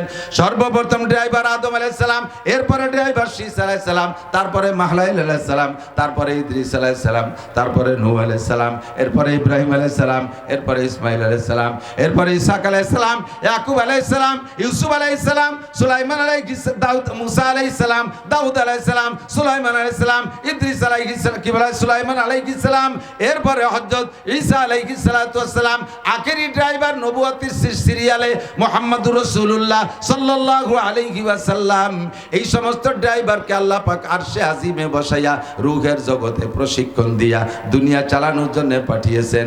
নবী আলাইহিস সালাতু ওয়াস সালামের সিরিয়াল শেষ হয়ে যাওয়ার পরে Abu Bakr driver, Omar driver, Usman driver, Ali driver, Muawiya driver, Omar ibn Abdul Aziz driver, বাদশা শাহজাহান ড্রাইভার, বাদশা আলমগীর ড্রাইভার, এই সমস্ত দামি দামি আল্লাহ ওয়ালারা যতক্ষণ পর্যন্ত এই দুনিয়ার গাড়ি চালানোর ড্রাইভিং করেছেন, অতদিন পর্যন্ত দুনিয়াটা সুন্দর চলছে, গাড়িটা ভালো চলছে। এই সিরিয়াল চলে যাওয়ার পরে যখন দুনিয়ার ড্রাইভার হবে, আনতালিদাল আমাতু রাব্বাতাহা, সুদখোর, ঘুষখোর, মাগিবাজ, ফাঁকিবাজ, লম্পট, লুচ্চ, টোন মারে, মন মারে, রাস্তা মারে, খাল মারে, বিজিএফ কার্ড মারে, পঙ্গু ভাতা মারে, বয়স্ক ভাতা মাইরে খায়। কথা বলেন? ব্রিজ মারে, কালভার্ট মারে, রাস্তার পিসকো মেরে খেয়ে ফেলায়, কারেন্টের খাম্বা তার সহ গিলে খেয়ে ফেলায়। এইরকম মারিং ম্যান, ফাঁকিবাজ, ধোঁকাবাজ, লম্পট, এরা যখন দেশের স্টার্টিং ধরবে, এই গাড়ির স্টার্টিং ধরবে, তখন এ গাড়ি আর রাস্তায় চলবে না, বারবার ধাক্কা খাবে, ভূমিকম্প হবে, ভূধস হবে, অগ্নিবৃষ্টি হবে, অনাবৃষ্টি হবে, অতিবৃষ্টি হবে, জলোচ্ছ্বাস হবে, মানুষের চেহারা বিকৃত হয়ে যাবে, আবহাওয়া গরম হয়ে যাবে, সব কিছু অনিয়ম হয়ে যাবে। এগুলো সব নিয়ে খাদে পড়বে, তাই ছাড়া আর কিছু না। আনতালিদাল আমাতু রাব্বাতাহা, ইযা উসিদাল আমরু ইলা গায়রি আহলিহি ফান্তাযিরিস সাআ। অন্য হাদিসে আছে ইযা মুদিহাল ফাসিকু গাযিবার রব, যখন সমাজের মানুষের স্বভাব নষ্ট হয়ে যাবে, তারা বুঝে শুনে এই সুদখোর, দুর্নীতিবাজদেরকে তারা সমর্থন করবে, আর এই যোগ্য চেয়ারটায় যত বদমাইশদেরকে বসানোর জন্য তারা চেষ্টা চালাইবে, তখন তাদের উপরে আমি আল্লাহ জালেম চাপাই দেব, জালেমরা জুলুম করবে, আর তারা জালেমকে বসানোর জন্য সমর্থন করবে। তখনই আসমান থেকে একের পর এক গজব আসতে তালে থাকবে। আল্লাহু আকবার। একদিকে দাঁড়াইছে একজন বিএ পাস, আর একদিকে দাঁড়াইছে এক পাঙ্কু, পাঙ্কু গাঁজাখোর। কয়টা পয়সা হইছে? কতক্ষণ? বিএ পাস ভদ্রলোক, হাই স্কুলের হেডমাস্টার, কলেজের প্রফেসর, সে ভোট পায় না। পাঙ্কু গাঁজাখোর, গাঁজা খাওয়া লাগে পয়সা দিয়ে, ভোট কামাই করে ফেলাইছে। নামও তার বোতল। নাম কি? বোতল। মার্কা কি? বোতল। খায় কি? বোতল। কয় না? কথা কয় না? বোতল খায়। কি খায়? বোতল। ভাইকে দিলে ভোট, বোতল খাবে দেশের লোক। এই বোতল পার্টিতে যখন ভোট পড়া শুরু হয়ে যাবে, এই চেয়ারে বসবে এই বোতল পার্টি। তখন তোমরা সারা দুনিয়ার মৌলবীকে নিয়ে দোয়া মুনাজাত করে জালাল খতম পড়াইয়া আর কাজ করতে পারবা না, আর কাজ করতে পারবা না। তখন তোমাদেরকে ওর মাধ্যমে শাসন করা হবে, দেশটা চুষে খেয়ে ফেলবে। এই দেশের চোকালারা টাকা পায় না, চোকালারা টাকা সয়ে দেয় না, কানাডারে বিল্ডিং বানায় দেয়। কানাডা, কানাডা, কানাডা দেশে না, কানাডা, ওর নাম তো যেন কানাডা। বেগমপাড়া বিল্ডিং হয়ে যায় হাজার হাজার, আর আমরা গরিব গরিবেরা টাকা সয়ে দেখি না। নেলো কিনা ওই জায়গায় টাকা? ওই যে কানাডায় টাকা নেছে কিনা? আহমদ ছবি সাহেব। কথা কয় না? আহমদ ছবি সাহেব, হাটাজারি হুজুর, পটিয়া, বাবুনগর, জিরি, নাজিরাট, লালবাগ, ফরিদাবাদ, মালিবাগ, যাত্রাবাড়ি, গহরডাঙ্গা, পুড্ড মাদ্রাসা, বাহিদ্য মাদ্রাসা, শামসুল উলুম, কোন মাদ্রাসার হুজুররা বিদেশে টাকা নেই। টাকা নেছে কারা? যেই বোতল ভাইদের পিছনে নাচছি সেই বোতল ভাইরা। কথা বলেন ঠিক কি ঠিক না? কোন চাষি বা কম সালুন খার জম। এক চাষিরে দোষ দিয়ে লাভ নাই, সব চাষিরে দেখা হয়ে গেছে 54 বছর পর্যন্ত, ঠিক কি ঠিক না? আল্লাহু আকবার। নবী পাক বলেন কিয়ামতের পূর্বাভাস আনতালি দালামাতু রাব্বাতাহা, যখন দেখবা ইয়ান, নবী পাক বলেছেন 1500 বছর আগে যখন এরকম দেখবা, যখন এরকম হবে, তখন বুঝবা দুনিয়ার 12টা বাজে গেছে, যে কোনো সময় ধ্বংস হতে পারে। 1500 বছর আগে হুজুর বলছেন যখন এরকম হবে। এখনই কি বলা লাগবে যে আর হবে? এখন হবে না হচ্ছে? একটু জোরে বলেন, হবে না হচ্ছে? আর কি সামনে বাকি আছে না রানিং হয়ে গেছে? অবশ্যই হিসাব রানিং হয়ে গেছে। এরপরে হুজুর বলেন ও আন্তারাল হুফাতাল উরাতাল আ, হুফা মানে খালি পায়, হাফি মানে খালি পায়। এমন এমন গরিবের বাচ্চা, গরিব একটার সময় জুতো স্যান্ডেল পাই নাই পরনের জন্য, খালি পায় ঘোরাফেরা করছে। আন্তারাল হুফাতাল উরা, পর্যাপ্ত পরিমাণ পোশাক পায় নাই, খালি গায়ে ঘোরাফেরা করছে। শীতের সময় পর্যাপ্ত কাপড় পায় নাই, আগুন জ্বালাইয়া সেখান থেকে হিট নেছে, গায়ে হিট নেছে, তাপ নেছে, এভাবে জীবনযাপন করছে। আলা, এরপরে ক্ষুধার্ত, বাড়ি বাড়ি যে যে চারটে চারটে পান্থা পানি চেয়ে খাইছে, এমন গরিবের গরিব। আলা তার আশা, এবং কোনো যোগ্যতা না থাকার কারণে, সার্টিফিকেট না থাকার কারণে ভালো কোনো চাকরি পায় নাই, মানুষের বাড়ি রাখালি করে বেড়াইছে। ছাগলের রাখাল, গরুর রাখালি, বাৎসরিকভাবে রাখালি করত, বাৎসরিকভাবে রাখালি ছিল। আপনারা মুরব্বীরা বলেন, একসময় আপনাদের বড় বড় ভালো ভালো ফ্যামিলিতে বাৎসরিকভাবে রাখাল রাখতেন, মনে আছে নাকি? একটু পিছনের দিক হাঁটতে দেখেন, যারা এলাকায় ভালো ভালো পরিবারের ভিতরে রাখাল থাকতো, সেই সমস্ত রাখালদের অবস্থা কি? এখন তারা বড় বড় উঁচু উঁচু বিল্ডিং বানায়, পাল্লা দিচ্ছে। কতক্ষণ? চারটে ভাতের জন্য দাঁড়ে দাঁড়ে ঘুরছে, পর্যাপ্ত পোশাক পায় নাই, পায়ে একটা স্যান্ডেল নাই, শীতকালে পাও ফাইটে বালিয়াবাঙ্গির মতো সৌসির হয়ে যাইতো। এই বাড়ি বাড়ি চেয়েছে, চারটে পান্তা পানি খেয়ে বেড়াইছে। হঠাৎ করে আঙ্গুল ফুলে কলা গাছ, আঙ্গুল ফুলে কলা গাছ। সে এখন আপনাদের আমাদের সব জায়গায় আছে, সারা বাংলাদেশ জুড়ে লম্বা লম্বা উঁচু উঁচু বিল্ডিংয়ের পাল্লা দেয়। যেই বাড়ির চাকর ছিল সেই বাড়ির বিল্ডিং ছিল দোতলা, ও পয়সা হওয়ার সাথে সাথে বিল্ডিং বানাইছে 4 তলা। কয় ওই বাড়ি দোতলা থাকলে আমারটা হবে 4 তলা। উনার গাড়ি কয় কান? 5 কান। আমার হবে 10 কান। উনার কি গাড়ি? Normal truck. আমার হবে ডিস্ট্রিক্ট ট্রাক। উনার কি গাড়ি? উনার কি বাস? কয় উনার লোকাল বাস। আমার হবে পরিবহন। উনার কয়টা ট্রাক কি বলা হয় গার্মেন্টস আছে, 5টা আছে, আমার হবে 10টা। এমন করে সম্পদের পাল্লা চলবে, ইবাদত বন্দেগীর পাল্লা থাকবে না, নামাজ কালামের পাল্লা থাকবে না, ধর্মীয় দিক দিয়ে পাল্লা থাকবে না, জিকিরের পাল্লা থাকবে না। কখনো কথা বলবে না ও নামাজ পড়ে কি পরিমাণ, কয় 5 ওয়াক্ত। আমি পড়বো আরো 5 ওয়াক্ত বেশি, আমি নফল পড়বো, ইস্তাক পড়বো, আবিন পড়বো, চাষ পড়বো, তাহাজ্জুদ পড়বো, আমি বাদাত জাওয়াল পড়বো। এমন করে নামাজের পাল্লা দেবে না। ও কেমন করে ইবাদত করে, কয় ও 1 চিল্লা দেশে আমি 3 চিল্লা দেবো, এই চিল্লার পাল্লা থাকবে না। ও কি করে, কয় কোরআন শরীফ পড়তে পারে না, খালি নামাজ পড়ে, আমি কোরআন শরীফ পড়া শিখবো, এই পাল্লা থাকবে না। ও কি করছে, কয় উমরা করছে, আমি হজ করবো, এ পাল্লা থাকবে না। একটু পানি দেন তো। বিল্ডিং এর পাল্লা চলবে, এগুলো কি সামনে চলবে না চালু হয়ে গেছে? একটু বলেন, চলবে না চালু হয়ে গেছে? হুজুর বলেন এগুলো কিয়ামতের আলামত। এই কিয়ামতের আলামতের মধ্যে নবী পাক বলেন আরো 15টা আলামত আছে। মাঝে মাঝে ওয়াজের মধ্যে বলি, এবারই সামনে বাইতে গেছে। ভূমিকম্প কেন হলো? এই ভূমিকম্পের কথাটাই নবী পাক বলেছেন, রিহান আমরা জালজালাতান ওয়া মাসকান ওয়া কাসফা। দুনিয়ায় মানুষের স্বভাব, মানুষের আমল আখলাক যখন এমন হবে, তখন যে গজবগুলো কিয়ামতের আগে শুরু হবে, তার ভিতরে 1 নম্বর গজব হলো গরমকালে হাওয়া এমন গরম হয়ে যাবে যা সহ্যের বাহিরে, গরমে মানুষ মরা শুরু হয়ে যাবে। 2 নম্বরে জালজালা, দেশে বারবার ভূমিকম্প হবে। 3 নম্বরে মাসকা, মানুষের চেহারা পরিবর্তন হয়ে যাবে। 4 নম্বরে কাসফা, পাথর বর্ষণ, শিলা বর্ষণ হবে। অনাকাঙ্ক্ষিত বৃষ্টি বর্ষায় আর ঝড় তুফানে মানুষের সোনার ফসলগুলো কেড়ে নিয়ে যাবে। এই সমস্ত গজবের কারণ হলো 15টা। একটু বলেন কয়টা?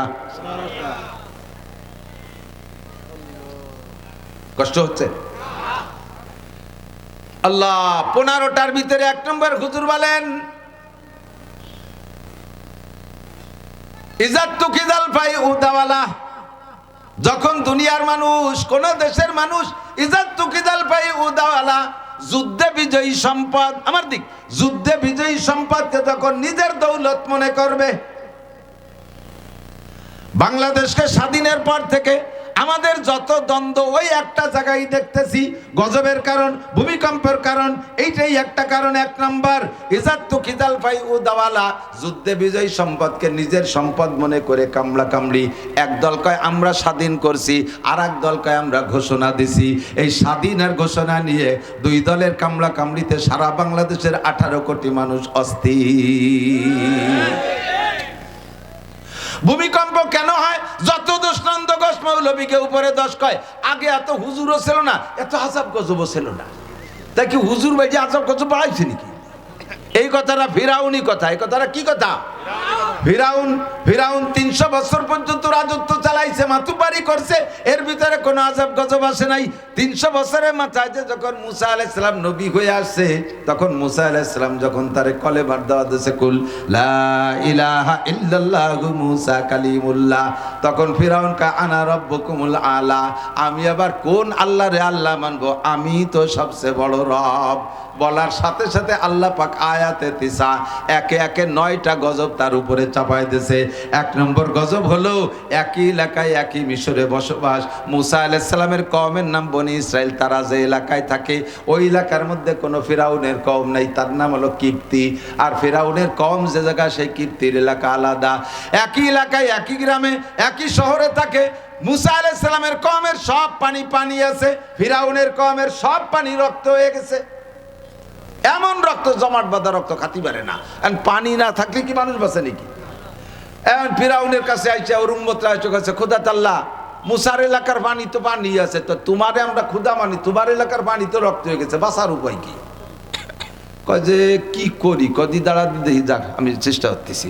গোপনে যাইয়া একা একা রাত্রেবেলা মুসা আলাইহিস সালাম বলছে, মুসা এই তো বিপদে পড়ে গেছে, পানি পানি বানাই দিতে কও আল্লাহ রে। ও তো জানে আল্লাহ আলাদা আছে, আমি এবার সবাই নিয়ে কলেমা পড়বো। মুসা আলাইহিস সালাম কইলে, আল্লাহ ওর বাপ ভালো, মনে হয় তওবা করছে, পানি বানাই দাও। ও কলেমা পড়বে, পানি বানাই দিচ্ছে, পানি হয়ে গেছে। আল্লাহ পাক পরের দিন সকালবেলা পানি ঠিক করে দিছে। এখন মুসা আলাইহিস সালাম, পড়ো কলেমা পড়ো। কয় যে কেন কলেমা পড়বো? এই পানি আগে পরে কোনোদিন রক্ত হয় নাই, তুমি আসার কারণে পানি রক্ত হয়েছে। কথা তো ঠিকই, মুসা আলাইহিস সালাম আসার কারণে রক্ত হয়েছে। তা মুসার কারণেই যদি রক্ত হয় পানি, তাহলে মুসার কমে হলো না, তোর কমে হয় কে? মুসা আসার পরেই হয়েছে ঠিক, কিন্তু দোষটা কি মুসার না ফিরাউনের? জোরে বলেন, মুসার না ফিরাউনের? দেশে হুজুর বাড়ছে, আযাব গজব বাড়ছে। আগে দেশে এত বড় বড় হুজুরও ছিল না, আযাব গজবও ছিল না, তাই কি হুজুররা আযাব গজব টেনে আনছে? হুজুররা এই পরিমাণ হয়ে যে পরিমাণ বয়ান বক্তৃতা করতেছি, আমরা যে পরিমাণ প্রতিবাদ করতেছি, এত যদি না থাকতো তাহলে দুনিয়া এই কয়দিন বাংলাদেশ শেষ হয়ে যাইতো, বাংলাদেশ থাকতো না। হুজুরকে দোষ, যত দোষ নন্দ ঘোষ, ইজাত্তু খিজাল ফাই উদাওয়ালা।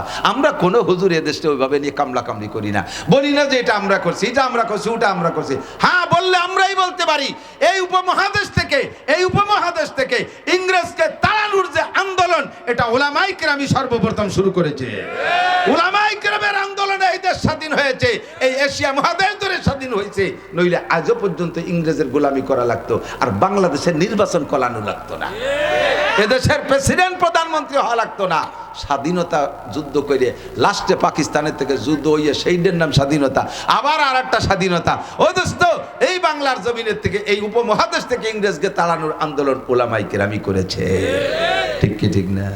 কিন্তু আমরা সেভাবে দাবি করি না, আমরা বলি সকলে মিলেমিশে তাই ঈমান আমলের সাথে থাকি, যাতে কোনো জয় ঝামেলা না হয়, ঠিক কি ঠিক না? 2 নম্বর গজবের কারণ হলো ভূমিকম্পর 2 নম্বর কারণ, ওয়াল আমানাতু মাগনামা, আমানতের সাথে খেয়ানত করে যখন শুরু হবে।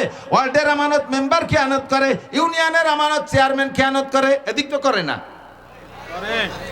বিজিএফ কাট করতে যে পয়সা নেয়, বয়স্ক ভাতা করতে পয়সা নেয়, বিধবা ভাতা করতে পয়সা নেয়, কে পয়সা নেবে? কে বিধবা ভাতা করে দেবে, পয়সা কেন নেবে? খেয়ানত করে, আমানতের খেয়ানত। বিজিএফ কার্ড মারে, টোন মারে, মন মারে, রাস্তা মারে, খাল মারে, সব কিছু মেরে খাই। মেম্বার ওয়ার্ডের আমানত মারে, চেয়ারম্যান ইউনিয়নের আমানত মারে, উপজেলা চেয়ারম্যান উপজেলার আমানত মারে, আমানতের খেয়ানত করে। আরে এমপি সাহেব তার সিটের খেয়ানত করে, মন্ত্রী সাহেব তার মন্ত্রণালয়ের আমানতের খেয়ানত করে। কথা বলেন? স্কুলের আমানত যার কাছে আছে সে খেয়ানত করে, মসজিদের আমানতকে শেয়ার খেয়ানত করে। যখন আমানতের খেয়ানত শুরু হবে তখন ভূমিকম্প শুরু হবে। মসজিদে বৃষ্টির জন্য দোয়া হবে, সেক্রেটারি এলান দিয়েছে, সবাই বসবেন, জুমার নামাজের পরে মসজিদে দোয়া হবে। কতদিন বৃষ্টি হয় না, সবাই বসবে। এর মধ্যে একজন দাঁড়াবে, দোয়া আরবে কোন হুজুর? এরকম বুতুম ফেসার মতো চোখ পাকাইছে, দোয়া আরবে কোন হুজুর? কেন, কি হয়েছে? কারণ সেই হুজুর আছে, বাহিরদের হুজুর। মাঠে যে আমাকে নিয়ে ইস্তেসকার নামাজ পড়ছি, সেই জায়গাতে ভিস্তি ভিস্তি বাড়ি আইছি, আর সেই হুজুর আছে। এখন হুজুরও প্লাস্টিকের, বদনাও প্লাস্টিকের। আগের হুজুররা কাঁসার বদনায় ফু দিলি তলা খুলিয়ে বার হয়ে যেত, আর এখন হুজুরও প্লাস্টিকের, বদনাও কাঁসার বদনা আছে নি কোনো বাড়ি। কোন হুজুর দোয়ারবে? বেয়াদবি করলো কে? কয় কি যে ও তো মোল্লাগে মসজিদের কেশিয়ার, তো ও যে কাটছে কীর্তি। কয় যে উনি তো এই 4-5 শুক্রবার আমাকে এনে নামাজ পড়ে। কেন? কয় ওনার কাছে ক্যাশের টাকা রয়েছে মসজিদে, সেইটাই দিয়ে উনি এই মাইয়ে বিয়ে দিছে, পরে মসজিদের কাজ করবে, সেই সময় টাকা দিতে পারতেছে না বলে রাগারাগি বাদ দেয়, আমাকে মসজিদে নামাজ পড়ে। আর এই নুস্য এ কয় কি যে কোন হুজুর দোয়া আসবে? এই যে বৃষ্টি বন্ধ হয়েছে এটা তোর কারণে হয়েছে। কথা বলেন না কেন? তোর কারণে হয়েছে। আমার একটা বদনা দাও, আমি ফু দেবো, এখনো তলা খুলিয়ে যাবে। একটা বদনা কাঁসার দাও তো, কাঁসার বদনা। আগের হুজুররা ফু দিলি, বাইদ্যের হুজুর ফুল দিলি খুলিয়ে যেত, তলা বেরোয় যেত। পুড্ডর হুজুর তলায় ফু দিলি, বদনার তলা বেরোয় যেত।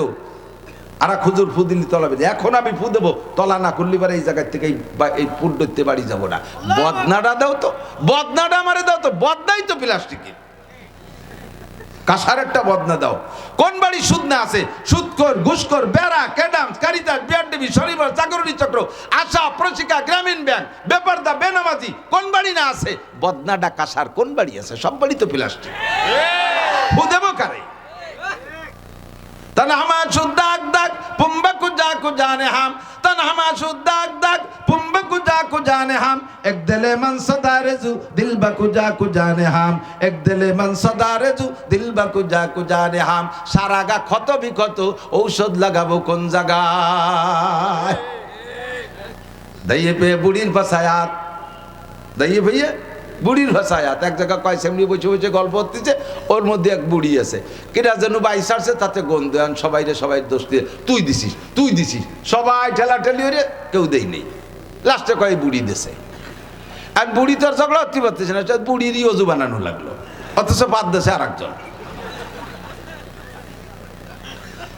সারা দেশ ভরে মেম্বার, শহীদার, দফাদার। সবচেয়ে বড় ঘুষখোর বর্তমানে, সবচেয়ে বড় ঘুষখোর বর্তমানে বলেন জানেন কে? সবচেয়ে বড় ঘুষখোর সাংবাদিকরা। সবচেয়ে বড় ঘুষখোর সাংবাদিকরা মিথ্যে মিথ্যে সংবাদ বানাইয়া মানুষকে বিপদে ফেলাইতেছে, মানুষের নামে অপপ্রচার দিচ্ছে। যাদের নামে বড় ঘুষখোর বলে বদনাম, পুলিশ, সে পুলিশের কাছ থেকে সাংবাদিকরা ঘুষ খায়। পুলিশটা এক পাশে ফেলাই দিয়ে, স্যার টাকা দেন, নইলে কিন্তু এটা সার্কুলার দিয়ে দেবো। বাবা তোর পায়ে ধরি, আমি 2 লাখ টাকা ওই জায়গাতে আনছিলাম, তোরে 3 লাখ টাকা দেবেন, আমার নামটা কইস নি। আর আমাকে দোষ দেয়, ফু দেয় না, সেই ফু দিয়া হুজুর নেই। ওয়ালা মানা তুমাক নামা, আমানতের সাথে খেয়ানত। মসজিদের আমানত খেয়াল রাখেন, একটু মনে রাখেন। কেশিয়ার যারা আছেন, মসজিদের কেশিয়ার পদ নেওয়ার মতো চেষ্টাই করবেন না। আমি আমার নায়েবে মোহতাম সাহেবরে নিয়েছে, আমার সভাপতি হিসাবে আসছে আমার মাদ্রাসা। এই ভাড়া মজলিসে বলে গেলাম, আমার মাদ্রাসা সুলতান শাহী গোড়াইদের মাদ্রাসায় যদি আমি যোগ্য মোহতামেম তৈরি করতে পারি, আমি পথ ছেড়ে দেবো। আমি মোহতামেমের লুবি না। বিশাল বোঝা, বিশাল বোঝা। 2020 সালের মে মাসের 1 তারিখে আমার মোহতামেমের চাকরি। এর আগে 8 বছর সভাপতিত্ব করছি সুলতান শাহী মাদ্রাসায়। এরপরে বানাইছে সভাপতি মোহতামেম। এই 2020 সালের থেকে নিয়ে এই 25 সাল শেষ হতে লাগছে, 1 টাকা বেতন নিতে পারিনি। মাহফিলের পরে উস্তাদরা খরচ বরচ বাদে যা টেকছে বাক করে দিয়ে দেই যে কয়েকজন যারা চলে গেছে, কিছু বেতন বাকি রয়েছে, তাকে দেওয়ার মতো কিছু নেই। নিজের পকেটের থেকে 30,000 টাকা বের করে দিছি, যান ওই 3 জনকে দিয়ে দেন 10,000 টাকা করে। একটা লুকমা ভাত মাদ্রাসার খাই না। আল্লাহর রহমতে আল্লাহ খাওয়ায় না, আল্লাহ আমার মোটা রুজি যেদিন থেকে রুজি প্রশস্ত করে দেয় সেই দিন থেকে চলতে আছি। পদের পুলে কোনো লোভ নেই। আমার এই দায়িত্ব বহন করা খুব কঠিন মনে হয়, খুব কঠিন মনে হয়। আমার জিম্মায় যে শিক্ষকরা আছে তাদের যদি বেতন না দিতে পারি, অধীনে ছাত্ররা আছে তাদের যদি থাকা খাওয়ার ভালো ব্যবস্থা করতে না পারি, আমি এই আমানতের দায়িত্ব সঠিকভাবে পালন করতে পারলাম না, তার চাইতে আমার সহকারী শিক্ষক থাকাই ভালো। আমি মোহতামিমি করতে রাজি না। আমানতের সাথে গনিমতের ব্যবহার করবে যখন, তখন তোমারই কারণে ভূমিকম্প হবে, ভূধস হবে, অগ্নিবৃষ্টি হবে, অনাবৃষ্টি হবে, অতিবৃষ্টি হবে, জলোচ্ছ্বাস হবে, যত আযাব গজব তোমার কারণে হবে যখন আমানতের সাথে খেয়ানত চলবে। 2 নম্বর ওয়াযাকাতু মাগরামা, ভূমিকম্পের 2 নম্বর 3 নম্বর কারণ যখন উম্মতের যাকাতরে জরিমানা মনে করবে। যাকাত নগদ টাকা 52.5 ভরি রূপার দাম অথবা 7.5 তোলা স্বর্ণের টাকা যা, এই পরি স্বর্ণের দাম যা, এই পরিমাণ ক্যাশ যদি আপনার দোকানে থাকে, ব্যবসার মধ্যে থাকে, ব্যাংকে জমা থাকে অথবা ঘরের মধ্যে থাকে, নগদ এই পরিমাণ টাকা থাকলে 40 ভাগের 1 ভাগ যাকাত দেয়া ফরজ। ওই 40 ভাগের 1 ভাগ সারা বছর আপনি পুরো টাকা ব্যবহার করছেন। কথা কি বোঝা যাচ্ছে? একটু পাতলা হইরে কই, আপনার 1 লক্ষ টাকা আছে, সারা বছর আপনি যেমন খুশি ব্যবহার করতেছেন, কোনো সমস্যা নেই। ইদানিং 1 লাখ টাকায় যাকাত হয় না। 52.5 ভরির উপর দাম মিনিমাম 1,05,000 টাকা। আপনার দোকানে পুঁজি আছে 1,05,000 টাকা ধরে নেন, এই দোকান বেচা কিনা করছেন সারা বছর, তাতে লভ্যাংশ বের করে সংসার চালাইছেন। পুরো দোকানের সব টাকা যদি আপনি খেয়ে ফেলেন, বছরের মধ্যে আল্লাহ পাক আপনার পর হস্তক্ষেপ করবে না। 365 দিন চলে গেছে এভাবে, কিন্তু 366তম দিন যে যখন আপনার দোকানে হিসাব করে দেখা গেল 1,05,000 টাকা আছে, ওর থেকে 1,02,500 আর 5,000-এর 40 ভাগের 1 ভাগ কয় টাকা হয়? এই কয় টাকা আপনার খাওয়া হারাম, আপনার দোকানের টাকা আপনার ব্যবহার করা হারাম। ওই টাকা বের করার আগ পর্যন্ত দোকানের কোনো মাল আপনি ব্যবহার করতে পারবেন না, কারণ প্রত্যেক 1 টাকার মধ্যে 2.5 পয়সা রয়ে গেছে। প্রত্যেক 1 টাকার মধ্যে 2.5 পয়সা রয়ে গেছে আপনার হারাম টাকা। এই হারাম টাকাকে আপনি ব্যবহার করতে পারবেন না, আপনার নিজের টাকাও ব্যবহার করতে পারবে না। 40 ভাগের 1 ভাগ বের করে দিতে হবে। যদি বাংলাদেশের পয়সাওয়ালারা তাদের যাকাতগুলো সঠিকভাবে বের করে দিত, আসমানি রহমত পরিমাণ মতো বৃষ্টি নাজিল হতো, সময় মতো রৌদ্র হতো, জল বৃষ্টিতে ফসল নষ্ট হয়ে যেত না, ক্ষুধার গজব আসতো না। যদি মানুষের যাকাতগুলো সঠিকভাবে দিত, একটা মাদ্রাসায় এই লিল্লা বোর্ডিংয়ের জন্য চিন্তা করা লাগতো না। গরিব মিসকিনরা এই ব্যারাক অ্যাডামস কারিতাসের থেকে, গ্রামীণ ব্যাংকের থেকে সুদে লোন নেওয়া লাগতো না। যাকাতের টাকা সঠিকভাবে বন্টন করে দিলে সমস্ত গরিব স্বাবলম্বী হয়ে যেত।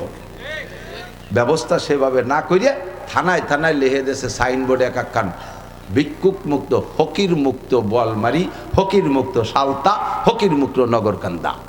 আমি গেছি ফকিরহাটে, ফকিরহাট বাগেরহাটে এক গেলে থানার নাম আছে না ফকিরহাট, বাসে আমার গাড়ির নামে, গাড়ির দাঁড়াই ওখানে একটু নামিয়ে চা খাই। তা চা খাইতে নামছি, নামার সাথে সাথে দিয়ে যে 2টে খুঁটি, তো খুঁটি 2টে দিয়ে উপর দিক চাইছি, দিয়ে যে একখান সাইনবোর্ড, ওতে লেখা ফকির মুক্ত ফকিরহাট। তো ফকির মুক্ত ফকিরহাট আমি পড়িয়েও শেষ করতে পারিনি। এর মধ্যে ফকিরহাটটা আইছে, বাবার 10টা টাকা দেন। আমি কে বেটা এই যে কি লেখা ফকির মুক্ত ফকিরহাট, সেই সাইনবোর্ডের তলে দাঁড়ায় তুমি বইটা চাও, কও যে লাগছে সে বড়িয়ে বেড়াক, আমার 10 টাকা লাগবে দাও। ফকির মুক্ত ফকিরহাট লেখলেই ফকির মুক্ত হয়ে যায় না, শতভাগ বিদ্যুতায়িত লেখলেই বিদ্যুতায়িত হয়ে যায় না। কথা বলেন? সকালে কারেন্ট থাকে না, বিকেলে কারেন্ট থাকে না, লোডশেডিং এর পর লোডশেডিং, আর খালি সাইনবোর্ড লেখলেই হয়ে যায়। ওয়াযাকাতু মাগরামা, যাকাতরে যখন জরিমানা মনে করবা, মৌসুমি ফসল, মৌসুমি ফসল, এদিক দেখেন নগদ টাকার যাকাত একরকম, আর মৌসুমি ফসল আমাদের হানাফি মাযহাবে মা খারাজা মিনাল আরদে, যা জমিনের থেকে উৎপাদন হবে। 1 কেজি পেঁয়াজও যদি হয় তবুও তার 40 ভাগের 1 ভাগ, 1 মণ পেঁয়াজও যদি হয় তার 40 ভাগের 1 ভাগ দিতে হবে। যে ফসল যেমন ফলাইতে তার পিছনে যেমন খরচ, তার থেকে ওসর সেভাবে দিতে হবে। যেই ফসলের পিছনে কোনো খরচ নাই, 1 বিঘে জমিতে বাঁশ লাগাইছেন, তারে সার ওষুধ কীটনাশক পানি দেওয়া লাগে না, বাঁশের চাষের জন্য কিছু দেওয়া লাগে না, কোনো লাগাইতে আসলে হয়ে যায়। কতক্ষণ এই বাঁশও আপনার 40 বাঁশের ভাগ দিতে হবে, 10টায় 1টা, বছরের শেষে 10টা বাঁশের 1টা বাঁশ গরিবরে দিয়ে দিতে হবে, 10টা বাঁশের 1টা। যদি আপনি না দেন আল্লাহ পাক রেখে দিতে পারে, সুন্দর সুন্দর করলি হয়ে কেবল মাথা বের হয়েছে, হালকা একটা জ্বর সাইডে মাথাগুলো ভেঙে সব মাথা বানায় দেবে। বারে বারে 10টা বাসের একটা বাস আম বাগান বানাইছেন, ওরও আম বাগানের 20 ভাগের 1 ভাগ দিতে হবে। আপনাদের আমাদের দেশে কলাই বুনাই নাকি জানি না, আমাদের ওদিক কলাই ফসল বুনাই, কলাই মুসড়ি, এর পিছনে সার ওষুধ কীটনাশক পানি দেওয়া লাগে না, শুধু বুনই রেখে আসে আর সময় মতো কাইটে নিয়ে আসে, এর 10 ভাগের 1 ভাগ দিতে হবে। আপনাদের পেঁয়াজের পিছনে যথেষ্ট পরিশ্রম আছে, 40 ভাগের 1 ভাগ দিতে হবে। পাটের পিছনে যথেষ্ট পরিশ্রম আছে, 40 ভাগের 1 ভাগ দিতে হবে। আর ধানের পিছনে যথেষ্ট খরচ আছে, ওরও 40 ভাগের 1 ভাগ দিতে হবে। 40 ভাগের 1 ভাগ বের না করে মুখস্থ আপনি সব খরচ করবেন, ওর ভিতরে গরিবের হক থাকার কারণে আপনারটা আপনারও হালাল না। যখন আমরা সুন্দর করে বলবো, বুঝাই দেবো, তখন এটাকে জরিমানা মনে করবে, কয় আমার ক্ষেতের ফসল আমি যা খুশি তাই করবো। হুজুররা পাম্পট্টি দিয়ে নেওয়ার জন্য মশলা খাড়া করে। আবার যখন ধান পাট কালেকশনে যাই, দান দেয় কোন সাইজের দান, পিএস দেবে যত কাটা পিএস, কুচো পিএস সেইগুলো দেবে। দান দেবে আগাইলে মাইটনে খেড়িও দান, সিটে দান। আল্লাহু আকবার। আল্লাহ পাক রব্বুল আলামিন বলেন, এই সিটে দান আর আগাইলে দান দিলে কিরম লাগে আগামীবার দেখাই দেব। আগামীবার ধান যখন ফুলে বেরোইছে, ফুল বেরোইছে, হালকা একটা বাতাস দিয়ে ফুল ঝরে গেছে, এবার ধান সিটে হয়ে গেছে। 1 বিঘে জমিতে 30 মণ 40 মণ ধান হইতো, কাটিয়ে এনে মলন মেলার পরে মাড়াই করার পরে ধান সে গাদি সেরকম হয়েছে, কিন্তু বলই দেখে 30 মণ সিটে আর 5 মণ হয়েছে ধান। লম্বা একটা হাই ছেড়ে কয়, আল্লাহ বুঝলো না। আল্লাহ বেড়া ক্ষেত্রে 30,000 টাকা বলক করছে, আল্লাহ বুঝলো না। আল্লাহকে বুঝিলেই। গতবার আমার তালবি আলী ভাই ছিল মাদ্রাসা থেকে, তাকে সিটে দান দিছিস, সিটে দান দিলি কলিজার মধ্যে কেমন লাগে তাই বুঝানোর জন্য একটা বুঝ দিয়ে দিলাম। ও যাকাতু মাগরামা বেড়ে যাচ্ছে কথা, শুধু হেডলাইন বলে চলে যাব। 4 নম্বর হলো ওয়াতুল্লিমালি গায়রিদ্দিন। মুসলমানরা যখন সন্তানদেরকে দিন শিক্ষা দেবে না, সব দুনিয়ার শিক্ষার পিছনে পাগল হবে। ইংলিশ মিডিয়ামে পড়াবে, এই সালতানগর কান্দার স্কুলে পোষায় না, ফরিদপুর শহরের স্কুলে পড়াবে, ঢাকার স্কুলে পড়াবে, কেজি কিন্ডার গার্ডেন, হাজার হাজার স্কুল কলেজ হবে, কিন্তু মাদ্রাসা হবে না। মাদ্রাসা থাকলেও সেখানে সন্তানদেরকে দেবে না। যদিও সন্তানদেরকে দেয়, খেয়াল করি, মাদ্রাসায় পড়বে একদল, পড়বে একদল, পড়বে না তা না, পড়বে একদল, কিন্তু উদ্দেশ্য খারাপ। শুধু প্র্যাকটিস চলতেছে, গজলের প্র্যাকটিস, কণ্ঠের প্র্যাকটিস, বয়ানের প্র্যাকটিস। কি বা কেন? হাফিজুর রহমান সিদ্দিকী ওয়াজ করে, বাপরে বাপ, ডেলি রাত্রে দিন জড়ায় 3 লাখ টাকা ওয়াজে, অল্প পরিশ্রমে মোটা ইনকাম। এই জন্যই ভর্তিছি, দুনিয়া কামাই করে মোটা টাকা কামাই করব, হেলিকপ্টারে উঠবো, লাখ লাখ টাকা কামাই করব। আলেম হবা, তোমার বয়ানে দেশের মানুষ হিদায়াত পাবে, কিন্তু তোমার ওই এলেমের দ্বারা ফায়দা হবে না। তুমি ভূমিকম্পের কারণ। দিন শিখবা দুনিয়া কামাই করার জন্য। কওমি মাদ্রাসায় পড়বে না, যেই মাদ্রাসায় পড়লে সার্টিফিকেট হয় সেই মাদ্রাসায় পড়বে, যেই মাদ্রাসায় পড়লে সরকারি সার্টিফিকেট হয় সেই মাদ্রাসায় পড়বে। এর নাম হলো দিন শিক্ষা, দুনিয়ার উদ্দেশ্যে। এদের কারণে ভূমিকম্প হয়, সিডার সুনামি হয়, এদের কারণে করোনা হয়। 4 নম্বর। 5 নম্বর নবী পাক বলেন, 5 নম্বর হলো ওয়া আতা আর রাজুলু ইমরাতাহু। যখন পুরুষরা নারীদের আনুগত্য হয়ে যাবে, বৌতি যা কবে তাই করবে, বৌতি কয় ওঠো উঠবে, বৌতি কয় বসো বসবে, মায়ের কথা শুনবে না। ওয়া আদনা ওয়া আতা আর রাজুলু ইমরাতাহু ওয়া আক্কা উম্মা। মায়ের সাথে নাফরমানি করবে, মারে পয়সা দেবে না, মারে কাপড় দেবে না, মারে ঔষধ দেবে না, মাকে খাবার দেয়। যুবক, মায়ের পেটে তুমি জন্ম নিয়েছো, মায়ের পেটে জন্ম নিয়েছো, মায়ের দুধ খাইছো, তুমি বোর পেটে জন্ম নেও নাই, শাশুড়ির দুধ খেয়ে বড় হও নাই। ইনকাম শিকার পরে শাশুড়ির নামে একটা অ্যাকাউন্ট খুলে সেই অ্যাকাউন্টে টাকা জমা রাখে, আব্বা মার থেকে চোখে ধুলো দিয়া টাকারে গোপন রাখে। তুমি ভালো করে জেনে নাও, বিশ্বনবী বলেন সালাসাতুন কদ হারামাল্লাহু আলাইহিমুল জান্নাহ, 3 জনের জন্য বেহেশতে হারাম। তার মধ্যে 1 নম্বর হলো মুদমিনুল খামার, যারা নেশাখোর, তাদের জন্য বেহেশতে হারাম। 2 নম্বর আল আক, মা বাবার নাফরমান সন্তান। আব্বা মাকে কষ্ট দিয়ে যদি তুমি কাবা ঘরের মধ্যে তোমার মরণের সময় হয়, কাবা ঘরের মধ্যে যদি তোমার মরণ হয়, তবুও তোমার মরার সময় কলেমা নসিব হবে না। কারণ আব্বা মা তোমার উপরে যুক্তিসঙ্গতভাবে দুঃখ পেয়ে বসে আছে, অযৌক্তিকভাবে না, যুক্তিসঙ্গতভাবে তোমার পর কষ্ট পেয়ে বসে আছে। অনেক ছেলেরা আছে কয়, আমি কি তোমার ছেলে একা নাকি? আরো ছেলেরা আছে না, তাদের কাছে চাইতে পারো না। এ কথা বলবা না যুবক, এ কথা বলবা না। তুমি মনে করবা, তোমরা 5 ভাইও যদি হও, তুমি মনে করবা আমি আমার মায়ের একাই সন্তান, আমার কামাইটা মায়ের কাছে দেব।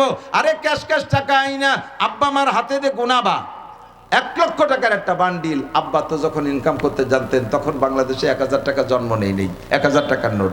এখন 1000 টাকার বান্ডিল আব্বার হাতে দিলে আব্বাকে ওরে বাবা হাসিনে দেশে নাই কত বড় টাকা বানাইতে গেছে। এই 1 লাখ টাকার বান্ডিল হাতে দিলি নাড়াচাড়া করে, ওই বান্ডিলের থেকে বাপের সাহস হয় না ওর থেকে 1 টাকা খুলে নিতি, কিন্তু নাড়াচাড়া কইরা আবার তোমার হাতে দেবে, যাও আব্বু এটাকে দিয়ে তুমি কাজে লাগাও। এই টাকা আব্বার হাত দিয়ে নাড়াচাড়া হইয়া মায়ের হাতের গুণাগুনির পরে আবার তোমার হাতে আসবে। এই টাকারে যে জায়গা লাগাবা ওই জায়গা টাকার গাছ হবে, ওই টাকায় গাছ হবে।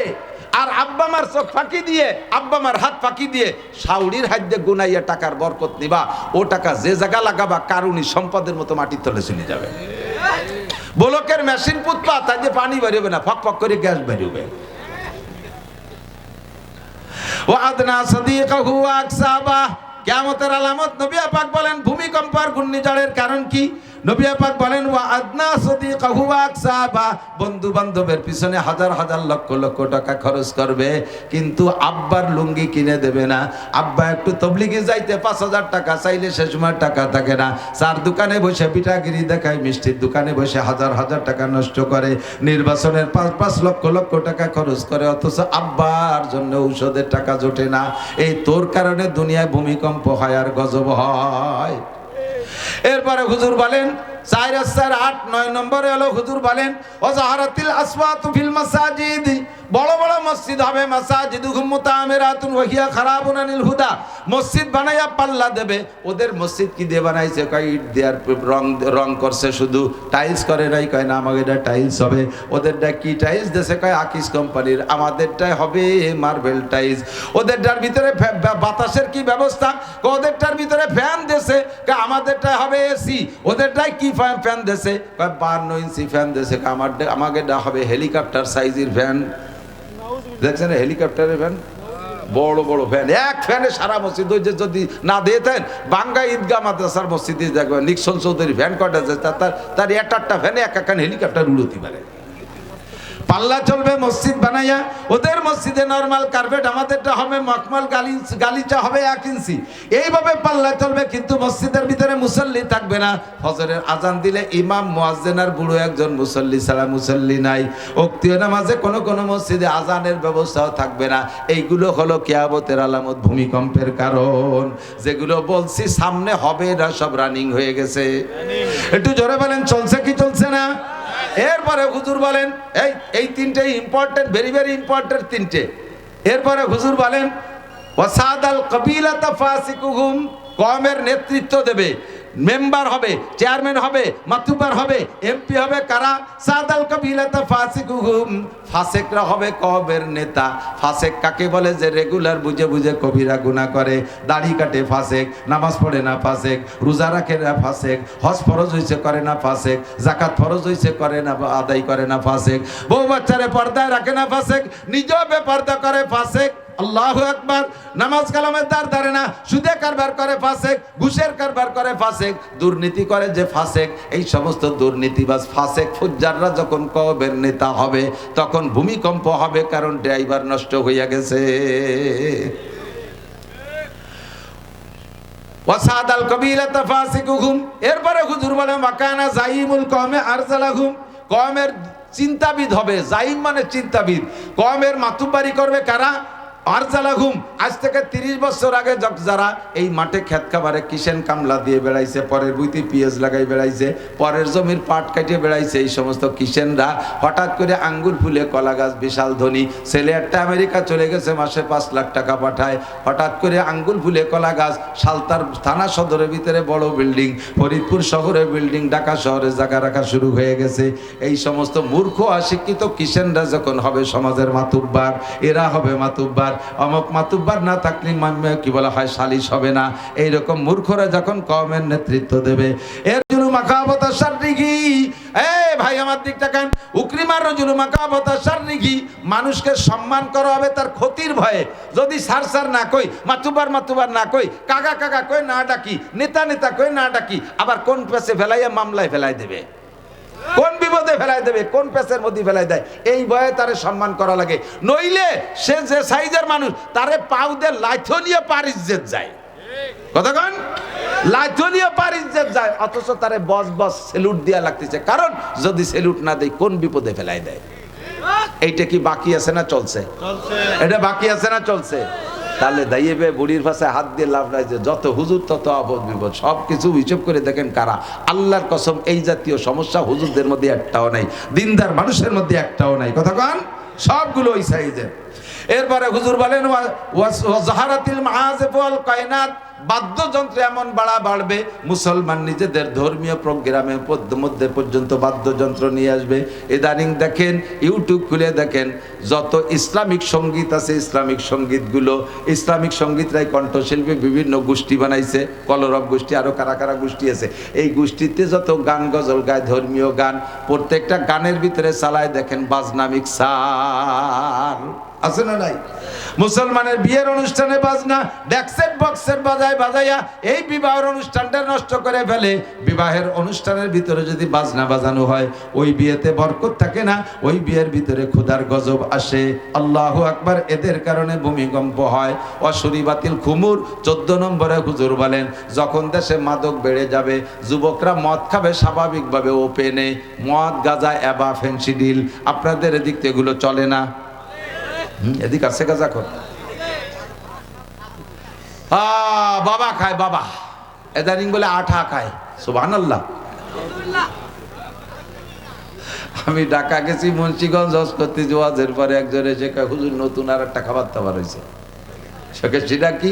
কয় যে শূন্য গু পুড়াইয়া দুমনিলি নিশা হয়।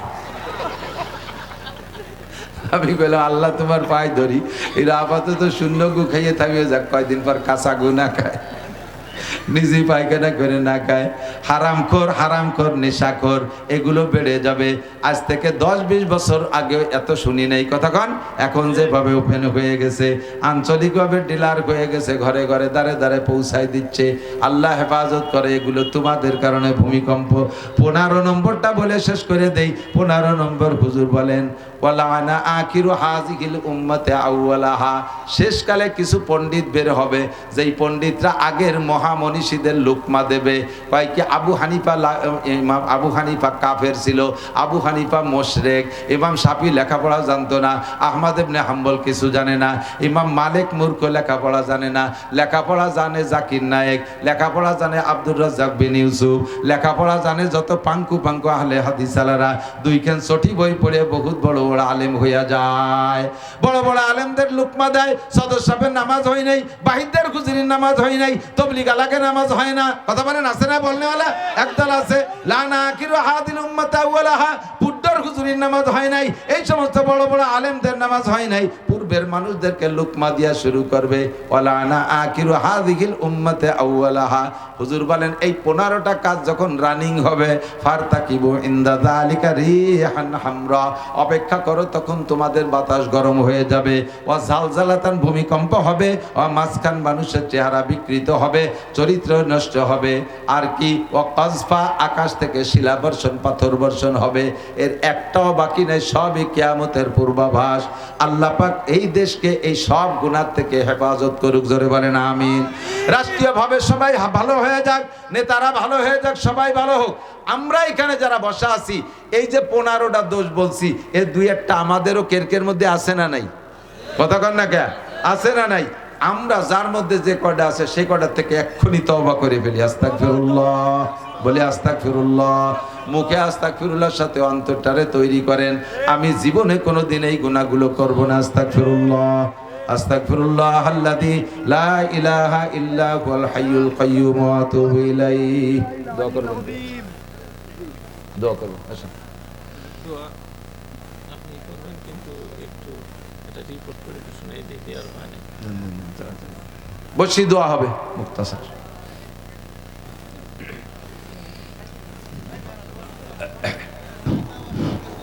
দোয়া হবে। আপনারা অল্প সময় বসে, অল্প সময়।